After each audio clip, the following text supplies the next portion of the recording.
this driver. They're very elderly actors. They're playing Shakespeare next week, and they had 100 years of Bradford, so it's all in a good cause. You won't go without us, will you?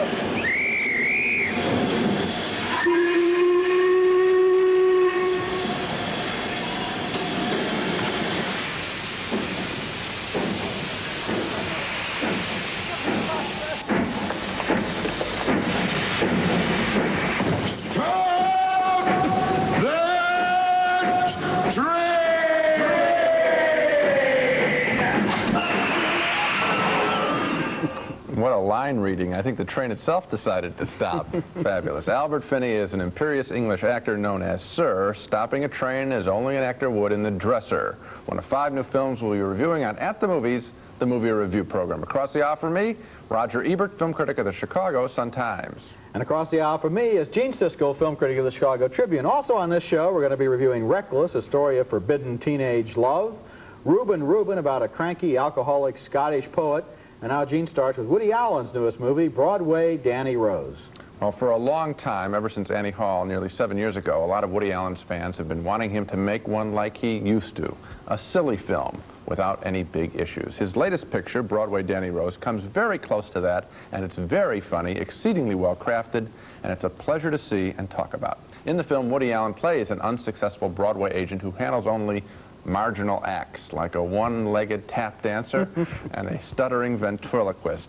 But most of the movie is about Woody's battles with his leading act, a beefy Italian singer trying to make a comeback, and the floozy this singer hangs around with. Mia Farrow plays that woman. She really gives Woody's singer a rough time breaking off their relationship, putting it back on, and they talk about that and other things in this very brief scene. Boy, that guy Johnny must have really been crazy about you. I don't know. Yeah, I like to flirt, you know. Sometimes people take it too seriously. Johnny's all right.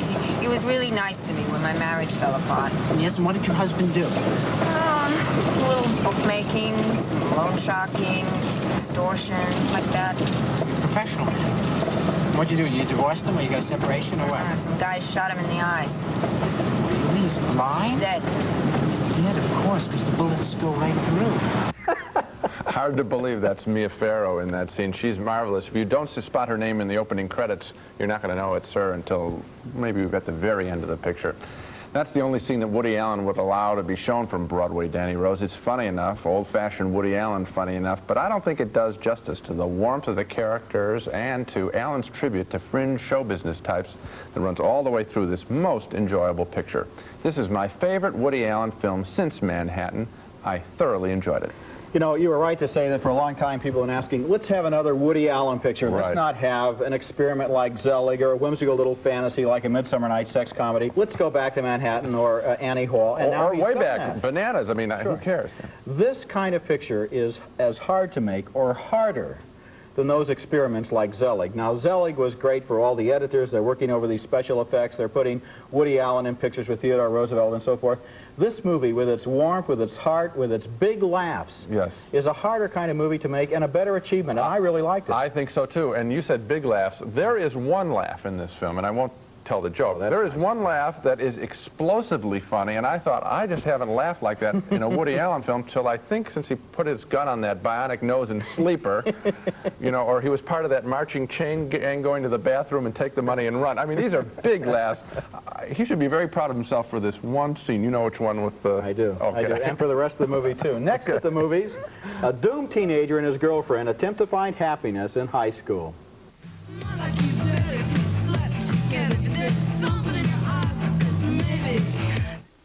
Our next movie is named Reckless, and it's the story of a teenage rebel with a cause and his passionate love affair with a high school cheerleader.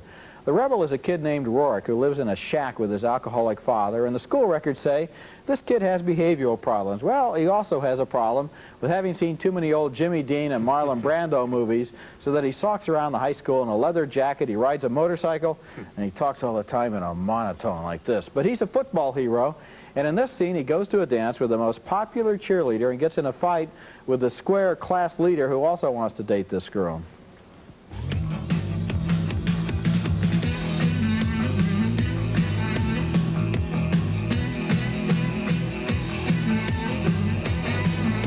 Come on. Hey, Rin, I'm getting out of here. let's go.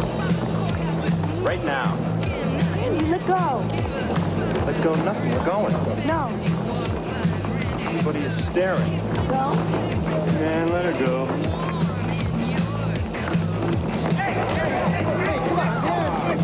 Knock it off. Hey, what is it? Come on.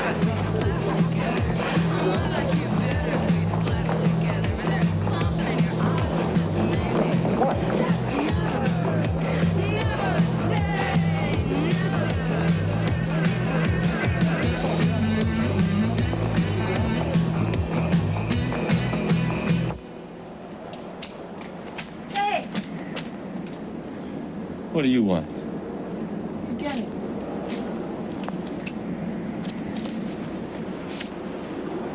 Hey. What do you want? You want to go for a ride? Where to? I don't know. Around.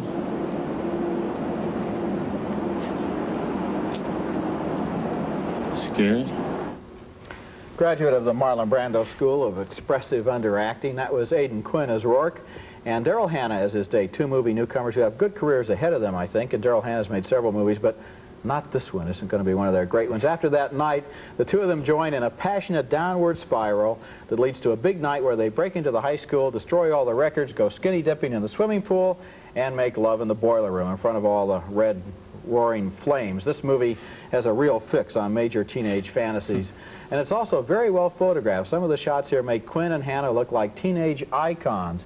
But the movie never really leads anywhere. It's pretty slow-paced, and it's a little too heavy-handed in the acting department, given how lightweight this material really is. Oh, it's truly lightweight, and I think I liked it less than you did, it sounds like, because I thought it was utterly predictable. This film marches along. You know, we saw a picture very much like this that was good, Valley Girl, where you have the rough guy. But the rough and the guy, girl from the nice family. Yes, and the square guy that she's going out with. In that film allowed us to have little communities develop, though. The girl and her friends, the boy and his friends. This movie is just two people marching along in a very predictable way, so that we're miles ahead of this picture in the first reel. I'll tell you another thing about Valley Girl. It allowed the kids to be kids. It allowed them to be 16 or 17. These are kids seen as movie stars in a way. The camera's a little low. The lighting is dramatic. They cut down their dialogue until it's just great, big, symbolic, significant lines one at a time.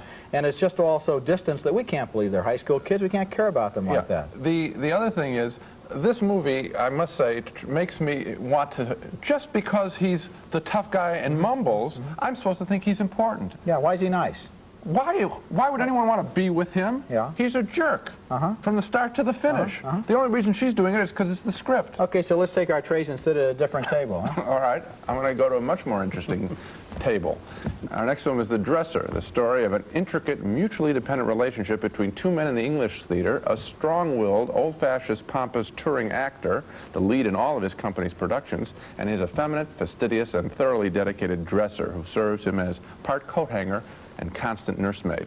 The work this poor man has to do for this star. For example, how do you explain to a star that he's getting a bit dotty and that he has mistakenly put on the makeup for Othello when the play he's performing tonight is really King Lear? All's well. I've spoken to the actors.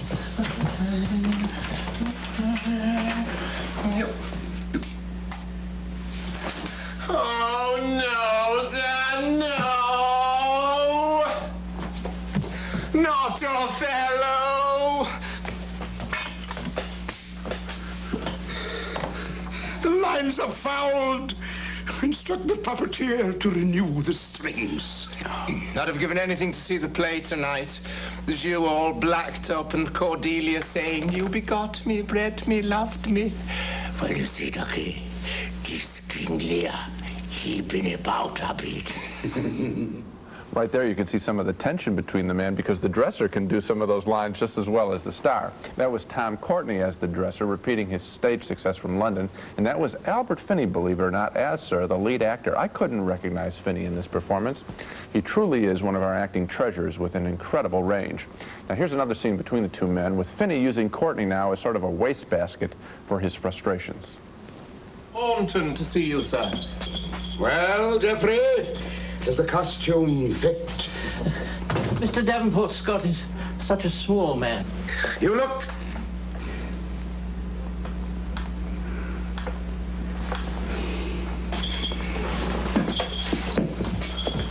You know the lines? Yes. Don't keep me waiting for them. Let me hear you sing.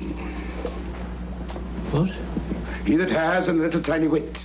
He that has and a little tiny wit, with a hey-ho, the wind and the rain, must make content with his fortunes fit, for the rain it raineth every day.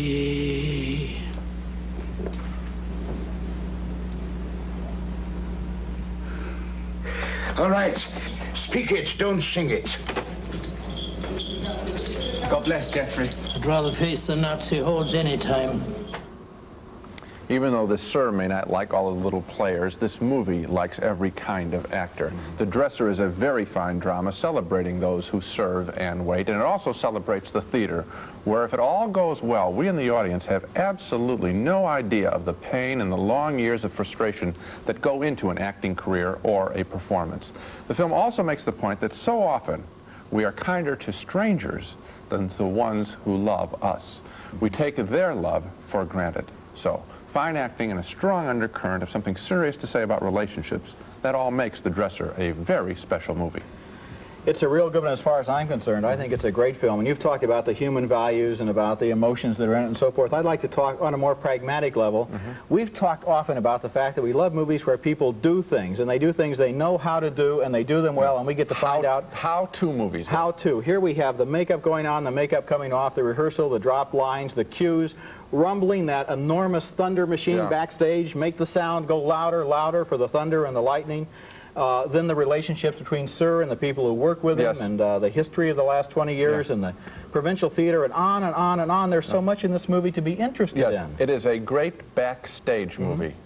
And I hadn't thought about it that way, but it is a terrific backstage movie. I love films, just as you say, where you learn things while the story is taking place. And at the same time, at the end, an emotional payoff. Next at the movies, the story of one of those eccentric British poets who specializes in staggering around American university campuses in a drunken haze. The body of Christ, the bread of man, the body of Christ. Oh, no, thanks. No. I'm on a diet. Our next movie is named Reuben, Reuben, and it's about a classic type on the American university lecture circuit, sort of a brilliant but eccentric and definitely alcoholic Scottish poet who lives off of lecture fees and specializes in seducing the local women. The movie stars Tom Conti, a Scottish actor, as the poet, a character named Gowan McGland, who depends on his charm and his reputation to get him through almost any situation. Here he is at a campus party that's being thrown in his honor. Thank you, Phil. If you just pass them over there, it would help greatly. So, could you just point out the nymphomaniacs to me? Not to worry, they'll make themselves known. Gowan. Gowan, isn't that a lovely party? Lovely-ish. Bobby, you go be a hostess. I'll take care of Gowan.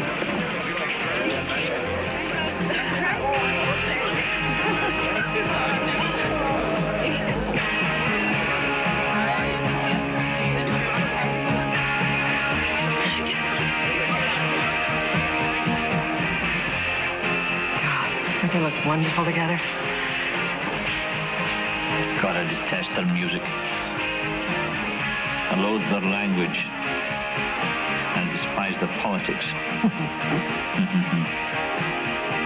In short, I hate their youth.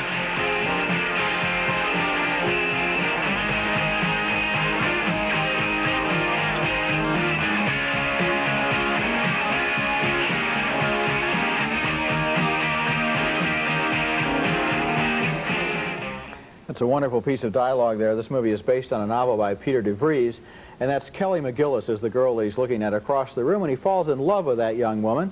And after she snubs him, he goes back to his apartment for some serious drinking. And then he dictates a memo to his first wife, Edith, who is writing a biography about him. He wants to set the emotional record straight. And by the way, at the end of the scene, he's not really hanging himself. He's just using a complicated neck brace. Edith, you will never know what I've been through. All I will tell you is this, that I'm going to go somewhere far away, when I'm not known, and for one solid week, I'm going to do nothing but howl like a dog. That's all you're going to get, Edith. My neck is killing me.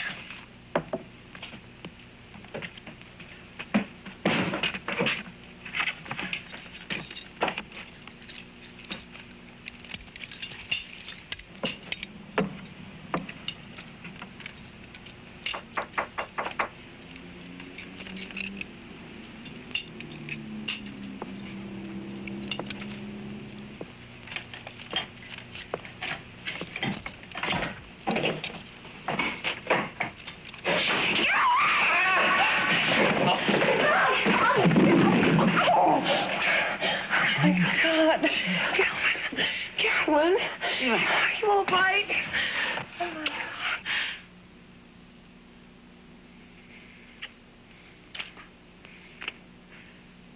Calvin.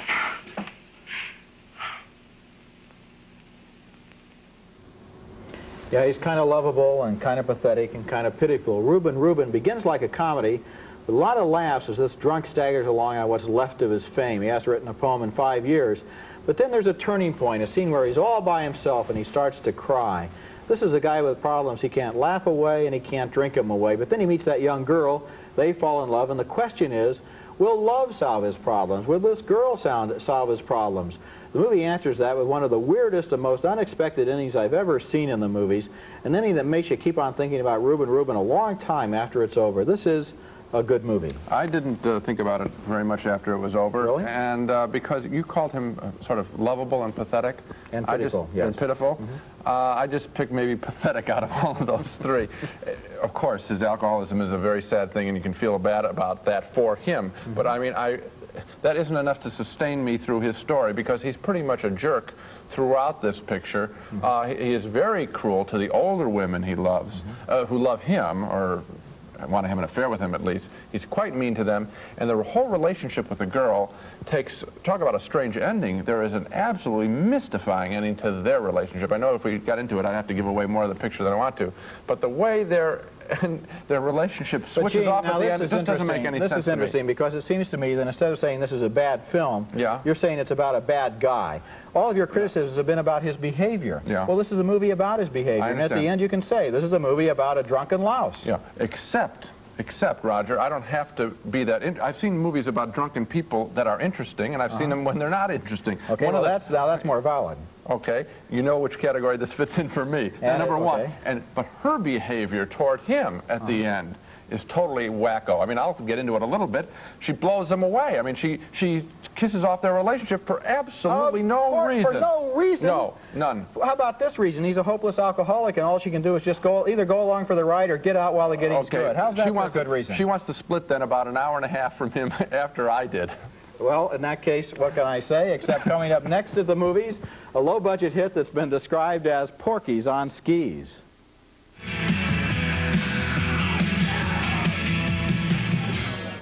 Well, here he is, Aroma the Educated Skunk, back with the stinker of the week. He looks kind of like he's asleep. Yes, Aroma the Educated Rug.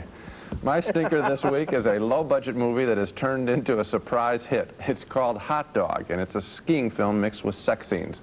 We follow an innocent male skier to a hot dog freestyle skiing competition at swinging Squaw Valley in California. Hey, what do you say? We tear up this mountain. Okay, let's hit it. Woo! All right, go!